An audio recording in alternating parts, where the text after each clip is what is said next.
parallels. Now, finally we come to the issue of Men in Black and synchronicities. Now, a lot of people who get involved in the UFO subject and paranormal phenomena begin to experience weird synchronicities. And for people who may not be aware, synchronicity is like a meaningful coincidence where something seems to occur in your life that appears to be a coincidence, but it's so strange, so weird, it's almost as if it's been designed to occur. And I've actually had several of these when I've been investigating the Men in Black mystery, and it's happened so many times at the exact same period that I don't think it is a coincidence. Now, when I was putting the final stages to the new book, a really weird thing happened. It was actually on a Friday morning, and this was back in July of this year, because in the publishing world today, you know, they get a book out really quickly. It was July Friday morning, and I was sitting in my office, and I opened up the Word document to have one last read of it before it went to the publisher for proofreading and then publication. Literally as I opened the Word document, I had a bang come from one of the other rooms. I thought, what was that? And I walked into the bedroom, and what it actually was, it was a framed picture I've got on the wall of an original letter that Albert Bender sent to one of his friends back in 1953 on the Men in Black mystery. Now in that room I've got like 14 or 15 pieces of artwork of Bigfoot, UFOs, you name it. But for a picture of for a picture to fall off the wall containing a letter from Albert Bender, the guy who began the UFO mystery, and for it to fall on the ground, on the carpet and shatter at the same time I opened the Word document, that was weird. That was just really weird.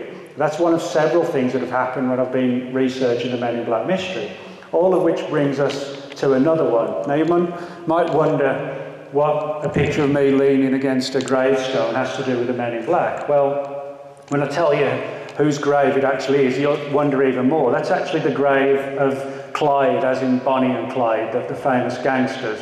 And I live just outside Dallas, and Clyde's grave, that's it there, is just actually in a little innocuous cemetery in the middle of nowhere in Dallas.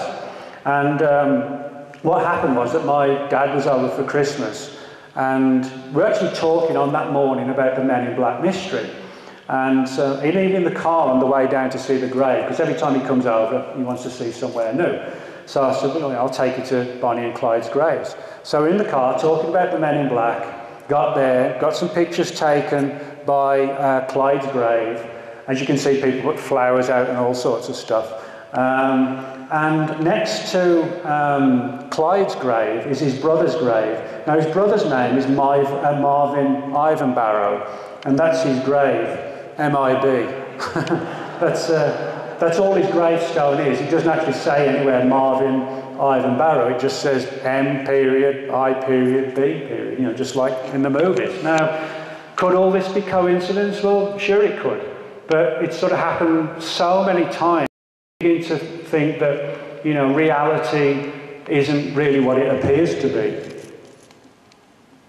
And that's to sort of say, are we living in some sort of unreality world? Some people think the Men in Black may be something along the lines of the agents in the Matrix movies. They're almost like a program that's sent out to perform a specific task. So, in conclusion, I don't think for the most part that the Men in Black are from the government, but I think from a few snippets of data here and there, information and some of the things that have surfaced through the Freedom of Information Act, there are people in government who know there's a real unknown Men in Black mystery, and who or what they are, all we can sort of say for sure is that they're intimately linked to the UFO phenomenon, but they seem also deeply connected to a wealth of other mysteries as well, as we've seen, like the Loch Ness Monster, Mothman, Ouija boards, vampire parallels, things like this. So there is a real Men in Black phenomenon, but it's not necessarily what most people think it is. I got reports from the US, all across Europe,